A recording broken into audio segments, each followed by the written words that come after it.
ओम नमः शिवाय। ओम नमः शिवाय। ओम नमः शिवाय। मंगलम भगवान शंभो मंगलम गरुड़ध्वज मंगलम पार्वती नाथो मंगलाये तनोहर शुक्लांबर धरम देवम शशिवर्णम चतुर्भुजम प्रसन्नवदनम ध्यायेत सर्वविघ्नोपशान्तये। बोल गणपति महाराज की जय। बोल दीनों के नाथ की जय। बोल सकल सुखकारी की जय। बोल दीन दयाल की जय। बोल भक्त वत्सला माँ पार्वती माता की जय। सती माता की जय। कार्तिकेय महाराज की जय। नंदिकेश्वर महाराज की जय। गणपति महाराज की जय। ओम नमः शिवाय। नमः शिवाय। जटा में गंगा गले में विषधर, जटा में गंगा गले में विषधर, नमामि शंकर नमामि शंकर। जटा में गंगा गले में विषधर, नमामि शंकर नमामि शंकर। तेरी है सूरत अति मनोहर, तेरी है सूरत अति मनोहर। नमामि शंकर नमामि शंकर। जटा में गंगा गले में विषधर, जटा में गंगा गले में विषधर। नमामि शंकर नमामि शंकर। नमामि शंकर नमामि शंकर। बोल शंकर भगवान की जय। ओम अथ श्री शिव पुराण संहिता नामो विद्येश्वर संहिता अध्याय 11 आरंभ। अभी तक आपने जो सुना, विद्येश्वर संहिता में हमने उल्लेख किया कि शिवलिंग की स्थापना कैसे हो, ध्यान का, मनन का, श्रवण का क्या तरीका होना चाहिए, वह भगवान शिव द्वारा जो बताया गया, जो एक परंपरा, जो आदि नाथ से परंपरा चलती चली आ रही है। आदिनाथ ने नंदिकेश्वर को बताया, नंदिकेश्वर ने व्यास जी के बाद सूत जी, शौनक ऋषि, सबकी जो एक परंपरा है, वो कथा वाचन की, जो कथा महादेव ने बताई, वह कथा एक से दूसरे के पास पहुंची, दूसरे से तीसरे के पास पहुंची। इस तरीके से ये श्रृंखला निवृत्त अनवरत चलती चली आ रही है। अविरल ये कथा रूपी गंगा अविरल बह रही है। और इसी कथा के श्रृंखला में आज हम आरंभ कर रहे हैं 11 अध्याय।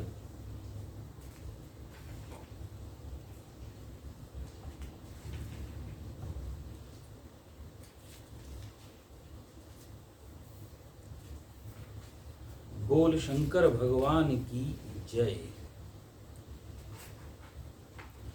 इसमें शिवलिंग की स्थापना, उसके लक्षण, पूजन की विधि तथा शिव पद की प्राप्ति करने वाले सत्कर्मों का विवेचन। ऋषि उवाच, ऋषि जी ने पूछा, कहते हैं सूत जी, शिवलिंग की स्थापना कैसे करनी चाहिए, उसके लक्षण क्या है तथा उसकी पूजा कैसे करनी चाहिए, किस देश काल परिस्थिति में उसकी पूजा हो और उसका निर्माण कैसे हो। तो सूत जी कहते हैं, महर्षियों, मैंने जो है इसके विषय में आप लोगों को एकादश भाव में बताया कि एकादश भाव में कि किस प्रकार के शिवलिंग की क्या आकार होना चाहिए, किन किन द्रव्यों से, जलमय द्रव्यों से, तेजस द्रव्यों से, पार्थिव द्रव्य से, इस प्रकार से हम शिवलिंग की पूजा करते हैं। और शिवलिंग की पूजा एक तो चल प्रतिष्ठा है और एक अचल प्रतिष्ठा है, जिसमें कि अचल प्रतिष्ठा जो होती है उसमें शिवलिंग की ये विशेष बात कही गई है कि बाणलिंग के लिए स्थापना करने वाले यजमान की स्थिति बताई गई है। जो हमने इसका उल्लेख आपको पिछले उसमें किया, तो मैं इसका जो है आपको बता रहा हूँ कि हम पिछले जो अध्याय में करके आए हैं वो हम क्या करके आए हैं। तो उसमें शिवलिंग की स्थापना, उसमें जो नवरत्न स्थापित होते हैं, हविषा के साथ, वैदिक मंत्रों के साथ उसका स्थापना की जाती है। और उसी के दौरान उसमें मंत्रों का विधान बताया गया है वेर के लिए और आपका शिवलिंग के लिए। जो मूर्ति पूजा है, मूर्ति में जब स्थापना करें तो कौन कौन से मंत्रों का विधान है? शिव पंचाक्षरी मंत्र का विधान है, ओम नमः शिवाय। और जब हम स्थापना करें शिवलिंग की तो उस समय ओमकार से हम उसको स्थापित करते हैं। इस तरीके से वृक्ष, वेद, लता आदि को स्थावर लिंग कहते हैं और कृमि कीट आदि को जंगम लिंग कहते हैं। जंगमम स्थमम स्थावरम जंगमम चैव कृत्रिमम यापि अदिशम अभिचाराणि मंत्राणि मंत्र प्राणी भूतले। तो इस तरीके से ये स्थापना हुई। और स्थापना में जो उपांशु, जो जप बताए गए हैं, वो जप प्रणव स्वरूप जप करना चाहिए, जप का विधान है। और इस तरीके से हम फुलवाड़ी आदि जो फुलवाड़ी बनाते हैं शिव के लिए, जो बावड़ी लगाते हैं, उन बावड़ी के लिए अलग अलग शिव पद की प्राप्ति है, जो हमने आपको बताया था। और हमने बताया था कि जो शिव पद है, शिव पद केवल शिव के समकक्ष आना नहीं होता। शिव पद होता है कि हम अच्छे कार्य के लिए प्रेरित हो जाएं, हम शिवत्व की ओर चलें, टुवार्ड्स टू द शिवत्व की ओर चलना। इसी तरीके से शिव पद को हम प्राप्त कर लेते हैं। अब हम आगे का वर्णन कर रहे हैं, आज का वर्णन कर रहे हैं। आज के वर्णन में मोक्षदायक पुण्य क्षेत्रों का वर्णन, काल वैशेष में विभिन्न नदियों के जल में स्नान के उत्तम फल का निर्देश तथा तीर्थों में पाप से बचे रहने की चेतावनी कि तीर्थ में यदि आप रह रहे हैं तो आपका छोटे से छोटा पाप भी वो अक्षम्य है, वो क्षमा के योग्य नहीं है। सूत जी उवाच, सूत जी बोलते हैं, विद्वान एवं बुद्धिमान महर्षियों, मोक्षदायक शिव क्षेत्र का वर्णन सुनो। तत्पश्चात मैं लोक रक्षा के लिए शिव संबंधी आगमों का वर्णन करूंगा। पर्वत, वन और कानन सहित इस पृथ्वी का विस्तार 50 करोड़ योजन का है। भगवान शिव की आज्ञा से पृथ्वी संपूर्ण जगत को धारण करके स्थित है। भगवान शिव ने भूतल पर विभिन्न स्थानों में वहां के निवासियों को कृपा पूर्वक मोक्ष देने के लिए शिव क्षेत्र का निर्माण किया है। कुछ क्षेत्र ऐसे हैं जिन्हें देवता तथा ऋषियों ने अपना वास स्थान बनाया, जहां पर आज भी देवता अपना जो है निवास बनाए हुए हैं और वहीं पर रहते हैं।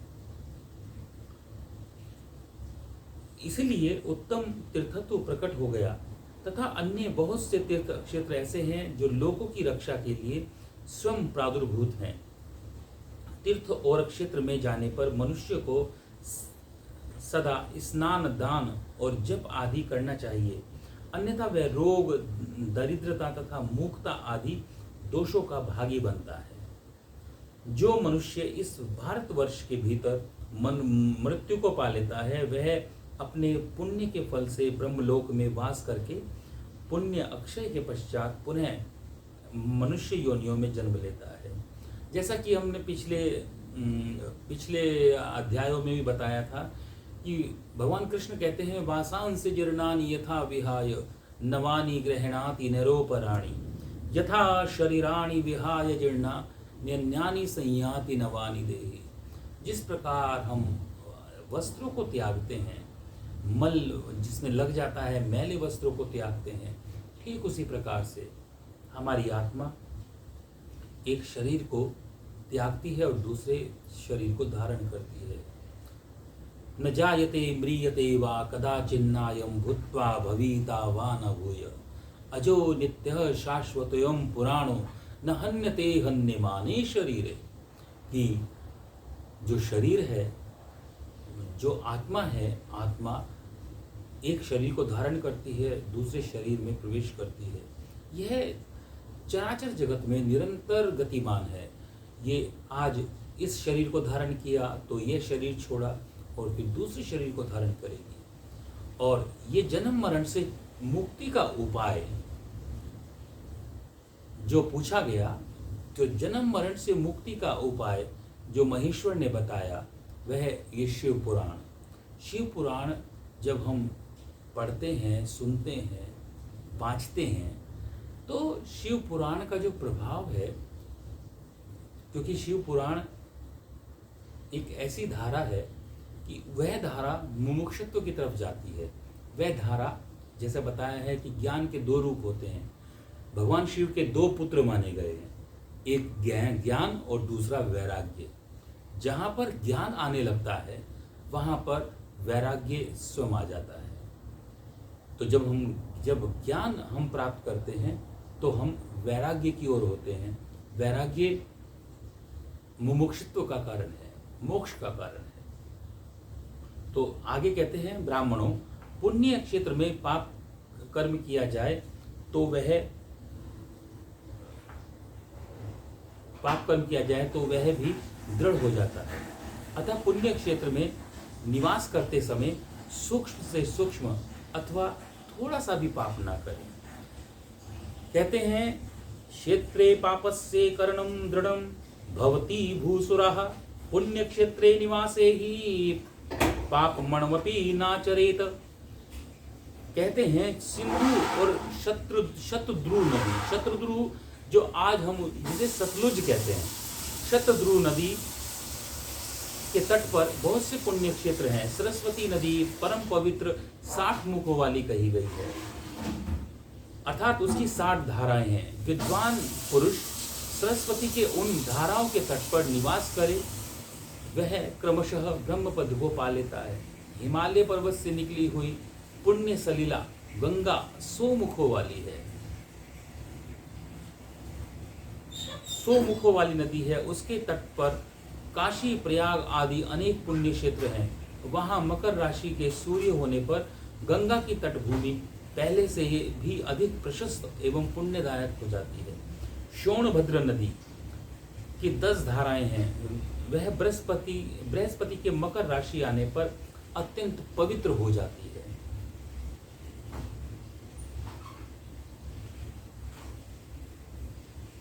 अत्यंत पवित्र हो जाने के कारण वह अभीष्ट फल देने वाली हो जाती है। उस समय वहाँ स्नान और उपवास करने से विनायक पद की प्राप्ति होती है। पुण्य सलीला महानदी नर्मदा के 24 मुख स्रोत हैं। उसमें स्नान और उसके तट पर निवास करने वाले मनुष्य को वैष्णव पद पर की प्राप्ति होती है। तमसा के बाहरा तथा रेवा के 10 मुख हैं। परम पुण्यमयी गोदावरी के 21 मुख बताए गए हैं। वह ब्रह्म हत्या तथा गोवध के पाप का नाश करने वाली बताई गई हैं एवं रुद्र लोक देने वाली हैं। कृष्णवेणी नदी का जल बड़ा पवित्र है। वह नदी समस्त पापों का नाश करने वाली है। उसके 18 मुख बताए गए हैं तथा वह विष्णु लोक प्रदान करने वाली है। तुंगभद्रा के 10 मुख बताए गए हैं। तुंगभद्रा का जिक्र आता भी है, जो सत्यनारायण की कथा होती है उसमें तुंगभद्रा नदी का जिक्र आता है। वह ब्रह्मलोक देने वाली है। पुण्य सलीला सुवर्ण मुखरी के 9 मुख बताए गए हैं। ब्रह्मलोक से लौटे हुए जीव उसी के तट पर जन्म लेते हैं। सरस्वती नदी, पंपा सरोवर, कन्याकुमारी, अंतरिक्ष तथा शुभ कारक श्वेत नदी, ये सभी पुण्य क्षेत्र हैं। इनके तट पर निवास करने से इंद्रलोक की प्राप्ति होती है। सह्य पर्वत से निकली हुई महानदी कावेरी परम पुण्यमयी है। उसके 27 मुख बताए गए हैं। वह संपूर्ण अभिष्ट वस्तुओं को देने वाली है। उसके तट स्वर्ग लोक की प्राप्ति कराने वाले हैं तथा ब्रह्मा और विष्णु का पद देने वाले हैं। वे अभिष्ट फल देने के साथ ही शिवलोक प्रदान करने वाले भी हैं। नैमिषारण्य तथा बद्रिकाश्रम, सूर्य और बृहस्पति के मेष राशि आने पर यदि स्नान किया जाए तो वहां पर किए हुए स्नान पूजन आदि को ब्रह्मलोक की प्राप्ति होती है। सिंह और कर्क राशि में सूर्य की संक्रांति होने पर सिंधु नदी में किया हुआ स्नान केदार तीर्थ के जलपान का एवं स्नान ज्ञानदायक बताया गया है। जबकि बृहस्पति सिंह राशि में स्थित हो तो उस समय सिंह की संक्रांति से युक्त भाद्रपद मास में गोदावरी के जल में स्नान किया जाए तो वह शिवलोक की प्राप्ति होती है। अलग अलग नदियों का अलग अलग विशेष प्रभाव बताया गया है। ऐसा पूर्व काल में स्वयं भगवान शिव ने कहा, जब सूर्य और बृहस्पति कन्या राशि में स्थित हों तब यमुना और सोनभद्र में स्नान करना चाहिए। वह स्नान धर्मराज तथा गणेश जी के लोक में महान भोग प्रदान करने वाला है। यह महर्षियों की मान्यता है। जब सूर्य और बृहस्पति तुला राशि में स्थित हो उस समय कावेरी नदी में स्नान करना चाहिए। वह स्नान भगवान विष्णु के वचन की महिमा से संपूर्ण अभिष्ट वस्तुओं को देने वाला है। जब सूर्य और बृहस्पति वृश्चिक राशि पर आ जाएं, तब मार्गशीर्ष के महीने में नर्मदा में स्नान करने से विष्णु लोक की प्राप्ति होती है। सूर्य और बृहस्पति के धनराशि में स्थित होने पर स्वर्णमुखी मुखरी नदी में किया हुआ स्नान शिवलोक प्रदान करने वाला होता है। जैसा कि ब्रह्मा जी का वचन है और सूर्य और बृहस्पति मकर राशि में स्थित हो उस समय माघ मास में गंगा जी के जल में स्नान करना चाहिए। ब्रह्मा जी का कथन है कि वह स्नान शिवलोक की प्राप्ति कराने वाला होता है। शिवलोक के पश्चात ब्रह्मा और विष्णु के स्थानों में सुख भोगने पर अंत में मनुष्य को ज्ञान की प्राप्ति होती है। माघ मास में सूर्य के कुंभ राशि में स्थित होने पर फागुन मास में गंगा जी के तट पर स्नान किया हुआ या श्राद्ध किया हुआ, पिंड दान किया हुआ, तिलोदक दान पिता और नाना दोनों के कुलों के पितरों को अनेकों पीढ़ियों का उद्धार करने वाला है, ऐसा माना गया है। सूर्य और बृहस्पति जब मीन राशि में हो, सूर्य और बृहस्पति जब मीन राशि में हो तब कृष्णवेणी नदी में किए गए स्नान की ऋषियों ने प्रशंसा की है। उन महान महीनों में पूर्वोक्त तीर्थों में किया हुआ स्नान इंद्रपद की प्राप्ति कराने वाला होता है। विद्वान पुरुष गंगा तथा कावेरी नदी का आश्रय लेकर तीर्थवास करते हैं। ऐसे करने से तत्काल किए हुए पाप का निश्चय ही नाश हो जाता है। रुद्रलोक प्रदान करने वाले बहुत से क्षेत्र हैं। ताम्रपर्णी और वेगवती ये दोनों नदियां ब्रह्मलोक की प्राप्ति रूप फल देने वाली है। इन दोनों के तट पर कितने ही स्वर्गदायक क्षेत्र हैं। इन दोनों के मध्य में बहुत से पुण्य क्षेत्र हैं। वहां निवास करने वाला विद्वान पुरुष वैसे ही फल का भागी होता है। सदाचार, उत्तम वृत्ति का सद्भावना के साथ मन में दया भाव रखते हुए विद्वान पुरुष को तीर्थ में ही निवास करना चाहिए, अन्यथा उसका फल नहीं मिलता। पुण्य क्षेत्र में किया हुआ थोड़ा सा पुण्य भी अनेक प्रकार से वृद्धि को प्राप्त होता है और वहां किया हुआ छोटा सा पाप भी महान हो जाता है। तो तीर्थ क्षेत्र में जो रहते हैं उनको प्रयास करना चाहिए, उनको कोई पाप कर्म ना करें। यदि पाप कर्म करते हैं तो वह अधिक पाप का भागी बनता है। छोटा सा किया हुआ पाप भी वो बड़े पाप की श्रेणी में आता है, क्योंकि वो तीर्थ स्थान में पाप कर रहा है। पुण्य क्षेत्र में रहकर जीवन बिताने का निश्चय हो तो उसे पुण्य संकल्प से पहले का सारा पाप तत्काल नष्ट हो जाएगा, क्योंकि पुण्य को ऐश्वर्यदायक कहा गया है। हे ब्राह्मणों, तीर्थवास जनित पुण्य कायिक, वाचिक और मानसिक सारे पापों का नाश करने वाला होता है। तीर्थ में किया हुआ मानसिक पाप वज्रलेप हो जाता है, वह कई कल्पों तक पीछा नहीं छोड़ता। जैसा कि उल्लेख शास्त्रों में भी आया है, वैसे तो सभी जो अभी हमने उल्लेख किया कि नदियां हैं, वो नदियां तीर्थ हैं। नदियों को तीर्थ क्यों कहा गया है? तीर्थ इसलिए कहा गया है क्योंकि उसमें स्नान करने से, स्नान के क्या लाभ हैं? स्नान करने से ही पुण्य क्यों प्राप्त होता है? स्नान करने से ही मोक्ष क्यों प्राप्त होता है? हम भक्ति का स्नान करते हैं, तो भक्ति का स्नान करते हैं तो उस स्नान ध्यान से हम, हमारी मन, हमारा बुद्धि, हमारा शरीर वो समत्व हो जाता है, बैलेंस हो जाता है और समत्व की ओर चला जाता है। जब हम नदियों का जो उल्लेख आता है, तीर्थों का जो उल्लेख आता है, नदियों का जो उल्लेख आता है, उन नदियों में जो श्रेष्ठदायक नदियां हैं, वो श्रेष्ठदायक नदियां बताई गई हैं। गंगे चैव यमुने चैव गोदावरी सरस्वती नर्मदे सिंधु कावेरी जलेन सन्निधिं कुरु।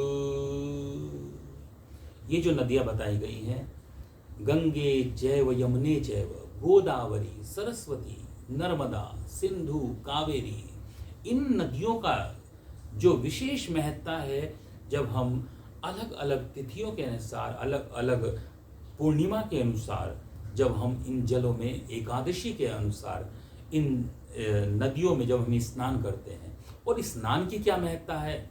स्नान के लिए कहा गया है स्नान दाह श्रवणम स्वेद कंडूत शापहम तंद्रा पापो शमनम तुष्टिदम पुसत्ववर्धनम हृद मलहरम श्रेष्ठम सर्वेंद्रिया विशोधनम। सर्वेंद्रिया विशोधनम, इसका अर्थ है कि आपकी सभी इंद्रियों की शुद्धि हो जाती है। स्नानम दाह श्रवणम, स्नान आपके शरीर को, जितना भी आपका शरीर थकान है वो दूर कर देता है। स्वेद कंडूत शापहम, और आपके रोम छिद्रों को खोल देता है, जिससे कि आपके शरीर में पसीना आना, स्वेद पसीना आना बहुत आवश्यक है। यदि आपके शरीर में पसीना नहीं आया तो आपका शरीर जो है परिश्रमी नहीं बन सकता। तो स्वेद कंडूत शापहम, स्नान का ये लाभ होता है कि वह आपके शरीर के पसीने को बढ़ाता है। जब आपका शरीर पसीना निकालता है तो आपका शरीर शुद्ध होता है, आपके शरीर के रोम छिद्र खुल जाते हैं। तंद्रा पापो शमनम, त इंद्रा पापो शमनम, और सारी जो इंद्रियां हैं उसकी थकान, जो तंद्रा कहते हैं, जो थकान हो जाती है इंद्रियों में, वो थकान दूर हो जाती है। तंद्रा पापो शमनम तुष्टिदम पुसत्ववर्धनम, और आपका शरीर तुष्टिपूर्वक हो जाता है, और आपका शरीर जो है, शरीर में ऊर्जा का स्रोत होता है। पुरुषत्व जिसे कहा गया कि हमारे शरीर में ऊर्जा का स्रोत बढ़ जाता है, हमारे शरीर में एनर्जी आ जाती है। तो स्नान का ये लाभ है। स्नान चाहे वो भक्ति का स्नान हो, चाहे वह ज्ञान का स्नान हो। जब हम शिव पुराण या किसी भी पुराण का जब हम पाठन सेवन करते हैं या श्रवण करते हैं, तो उस श्रवण का भी, वो भी हम स्नान कर रहे हैं। स्नान जब हम उसको अपने श्रवणेंद्रियों से भीतर की तरफ ले जाते हैं, तो हमारे श्रवणेंद्रियां आपके जो पूरे शरीर को स्नान करा देती हैं। और जब केवल हम उसको सुनते नहीं हैं, केवल हम उसको चुनते हैं, यानी हम उसके विचारों को, उसकी कथा को, क्योंकि कथाएं जितनी भी होती हैं, कथाएं आपका जो है, आपके जो जब हम कथा को सुनते हैं तो वो कथा जो है इंस्पिरेशनल होती है, प्रेरणादायक होती है। तो इसलिए जो है हमारा शरीर, हमारा मन, हमारा भक्ति भाव उस वचनों को सुनता है और उसका हम स्नान करते हैं। केवल ध्यान से ही पाप नष्ट होता है। अब वही बात आई है इसमें भी जो अभी हमने आपको बताया कि ध्यान से ही, जो अब हम कोई भी कथा सुनते हैं, हम प्रवचन सुनते हैं, उसका स्नान करते हैं, और जब उसमें हम सराबोर हो जाते हैं, सराबोर होने के बाद हमारा जो है हम ध्यान की ओर जाते हैं, ईश्वर में ध्यान लगता है, बुद्धि जो है एकाग्रित हो जाती है, तो हमारा ध्यान से ही हमारे सारे पाप नष्ट होने शुरू हो जाते हैं। जितने भी हमने पिछले कोई पाप किए होंगे, वह पिछले पाप जो किए हैं, और आज हम वह एक भक्ति का स्नान ले लें, कथाओं का स्नान ले लें, पवित्रता ले लें, उन पवित्रताओं के माध्यम से हमारे धीरे धीरे धीरे वो जो संचित पाप थे वो नष्ट होने शुरू हो जाते हैं, और हमारा बुद्धि ध्यान अवस्थित शुरू हो जाती है, ध्यान अवस्थित होनी शुरू हो जाती है।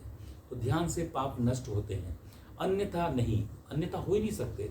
क्योंकि हम कितनी भी कथा सुन लें, कितने भी प्रवचन सुन लें, कितनी भी हम बड़ी बड़ी बातें सुन लें, अगर हमने उसमें स्नान नहीं किया, उसका भक्ति का स्नान नहीं किया, जितनी भी जो आपको नदियाँ भी बताई हैं शिव पुराण में, वो शिव पुराण में भी वो ज्ञान की नदियाँ हैं।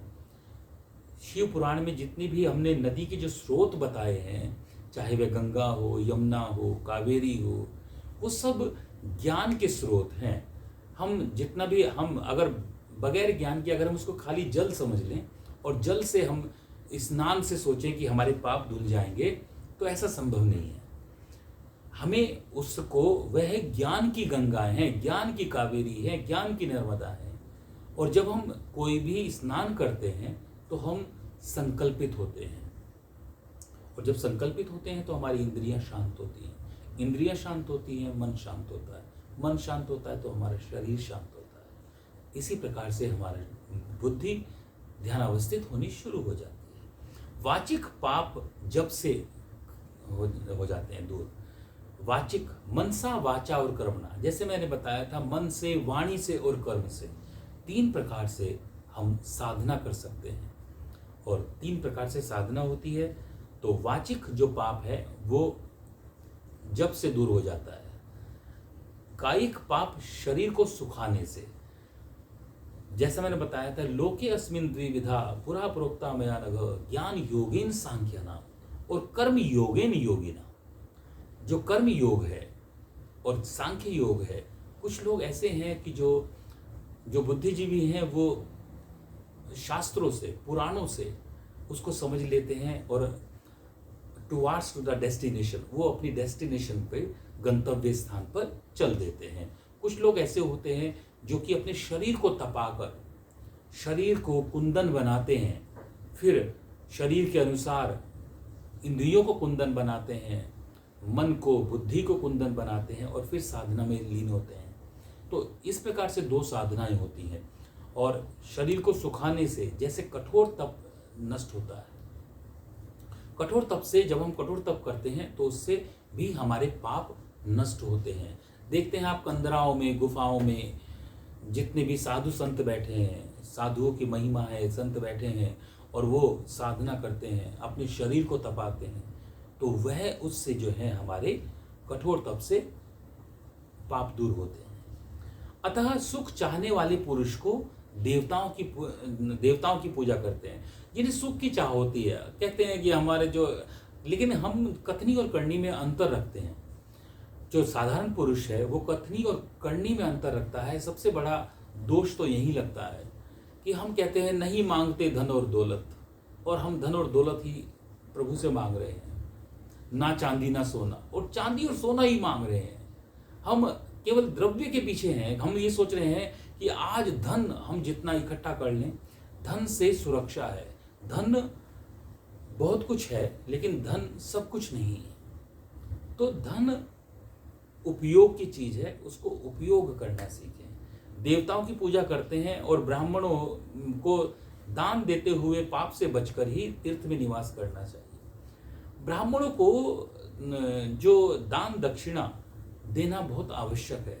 दान, क्योंकि हम जितने भी धर्म हैं वो सब यही सिखाते हैं कि जो आज आपने जो आय का 1%, 2%, दशांश, 5% हमें दीन दुखियों की सहायता में लगाना चाहिए, ब्राह्मणों की सहायता में लगाना चाहिए। ब्राह्मण की क्यों? केवल ब्राह्मण का जिक्र क्यों आता है? ब्राह्मण का जिक्र इसलिए आता है, ब्राह्मण क्योंकि ब्राह्मण इज इक्वल टू विद्वत, जो विद्वत है, जो विद्वान है, जो आपको ज्ञान का उपदेश दे रहा है, जो आपको कुछ सिखा रहा है, चाहे वे आपके अध्यापक हैं, वो भी विद्वान हैं, वो भी ब्राह्मण हैं। जितने भी अध्यापक हैं, जितने भी गुरु हैं, वो भी ब्राह्मण हैं। जो भी आपको ज्ञान देता है, सबसे पहला ब्राह्मण तो, सबसे पहली ब्राह्मण या गुरु तो माँ है। माँ से बड़ा गुरु कोई नहीं, पिता से बड़ा गुरु कोई नहीं। और उनको जब एक बालक कुछ अर्न करता है, पहली बार जब वो कुछ कमाता है, और कमाने के बाद वो जब माँ के हाथ में रखता है, पिता के हाथ में रखता है, तो उससे तो मंगल कामना ही निकलेगी। ठीक इसी प्रकार से गुरु है, इसी प्रकार से माँ है, इसी प्रकार से आपके अध्यापक गण हैं, इसी प्रकार से आपके पूर्वज हैं। और ब्राह्मण का इसलिए उल्लेख आता है कि जो ज्ञानी है, भगवान शिव किसकी पूजा करते हैं? भगवान शिव स्वयं ब्रह्म की पूजा करते हैं, ब्राह्मण की पूजा करते हैं। ब्राह्मण किसकी पूजा करता है? ब्राह्मण शिव की पूजा करता है। भगवान विष्णु, आपका ब्रह्मा जी शिव की पूजा करते हैं, लेकिन शिव जिसकी उपासना करते हैं, शिव ब्रह्म की उपासना करते हैं, ब्राह्मण की उपासना करते हैं। ब्राह्मण कोई एक मनुष्य या कोई एक जाति नहीं है। ब्राह्मण एक जो श्रेष्ठ कर्म करता है, वो ब्राह्मण है। तो तीर्थ निवासों में रहकर ब्राह्मणों को दान दक्षिणा देनी चाहिए। अपने एक जो आय है उसका कुछ भाग हमें अवश्य निकालना चाहिए। आज के लिए इतना ही। इति श्री रेवाखंडे शिव संहिता विद्येश्वर संहिता नाम 12 अध्याय संपूर्णम। द्वादशी, अब हमें जो है त्रयोदशी अध्याय करेंगे हम। कल हम त्रयोदशी अध्याय पे आएंगे। उसमें हम आरंभ करेंगे कि सदाचार, शोचाचार, स्नान, भस्म धारण, संध्या वंदन, प्रणव जप, गायत्री जप, दान, ध्यान, न्यायतः धनोपार्जन, अग्निहोत्र आदि की क्या विधि है, इसकी महिमा का वर्णन क्या है, कल को हम इसका उल्लेख करेंगे। आज आज्ञा दीजिए मनीषाचार्य को। ओम नमः शिवाय, नमः शिवाय, नमः शिवाय।